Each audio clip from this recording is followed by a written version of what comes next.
मुक्ति और भक्ति के स्वरूप का विवेचन। ऋषियों ने पूछा, सूत जी, आपने बारंबार मुक्ति का नाम लिया है, यहाँ मुक्ति मिलने पर क्या होता है? मुक्ति में जीव की कैसी अवस्था होती है, हमें बताइए। सूत जी ने कहा, महर्षियों सुनो, मैं तुम्हारे संसार क्लेश का निवारण तथा परमानंद का दान करने वाली मुक्ति का स्वरूप बताता हूँ। मुक्ति 4 प्रकार की कही गई है, सारूप्या, सालोक्या, सानिध्या तथा चौथी सायुज्या। इस शिवरात्रि व्रत से सब प्रकार की मुक्ति सुलभ हो जाती है। जो ज्ञान रूप अविनाशी साक्षी ज्ञान गम्य और द्वैत रहित साक्षात शिव हैं, वे ही यहाँ केवल मोक्ष के तथा धर्म अर्थ और काम रूप त्रिवर्ग के दाता हैं। केवल्य नामक जो 5वीं मुक्ति है, वह मनुष्यों के लिए अत्यंत दुर्लभ है। मुनिवरों, मैं उसका लक्षण बताता हूँ, सुनो। जिनसे यह समस्त जगत उत्पन्न होता है, जिनके द्वारा इसका पालन होता है तथा अंतोतगत्वा यह जिनमें लीन होता है, वे ही शिव हैं। जिससे यह संपूर्ण जगत व्याप्त है, वही शिव का रूप है। मुनीश्वरों, वेदों में शिव के 2 रूप बताए गए हैं, सकल और निष्कल। शिव तत्व सत्य, ज्ञान, अनंत एवं सच्चिदानंद नाम से प्रसिद्ध है। निर्गुण, उपाधि रहित, अविनाशी, शुद्ध एवं निरंजन निर्मल है।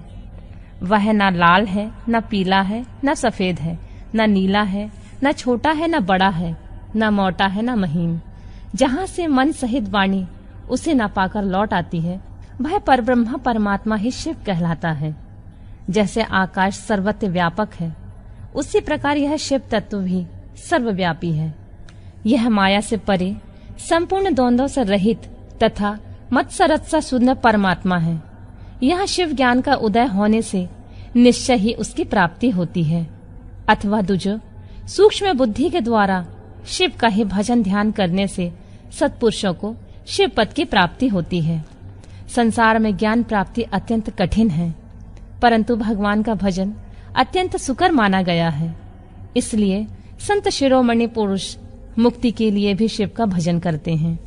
ज्ञान स्वरूप मोक्षदाता परमात्मा शिव भजन के अधीन है। भक्ति से बहुत से पुरुष सिद्धि लाभ करके प्रसन्नता पूर्वक परम मोक्ष पा गए हैं। भगवान शंभु की शक्ति ज्ञान की जननी मानी गई है, जो सदा भोग और मोक्ष देने वाली होती है। वह साधु महापुरुषों की कृपा प्रसाद से सुलभ होती है। उत्तम प्रेम का अंकुर ही उसका लक्षण है। दूजो, वह भक्ति भी सगुण और निर्गुण के भेद से 2 प्रकार की जाननी चाहिए। फिर वैधि और स्वाभाविकी, ये 2 प्रकार के भेद होते हैं।